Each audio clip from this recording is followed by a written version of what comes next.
Welcome back to Drew Tutorial, guys, and in this video I'm going to show you how to unsubscribe from all marketing emails on Discord. Now once you sign into your Discord account, you want to go ahead and click the user setting gear on the lower left hand side, and you want to find notifications in that list. Search for notifications, and once you find it, you want to go ahead and click on it, scroll towards the bottom, and once you scroll down, you'll find a section called email notification. If you look under the recommendations, you'll find unsubscribe from all marketing emails. Now, the reason why this is not allowing me to, let's say, unsubscribe is because I have none of those options open. And what are those? Those are like recommendations.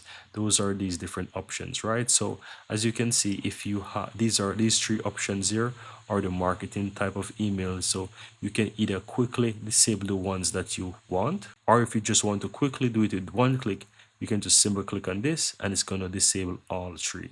So again, if you want to unsubscribe from all, you can just turn them off manually or click this button, or if you want to choose which ones you want to turn off, you can just do it manually, and that's how you'll manage it, guys. And that's how you basically turn off or unsubscribe from all marketing emails or marketing emails in general on Discord. Very easy and very simple.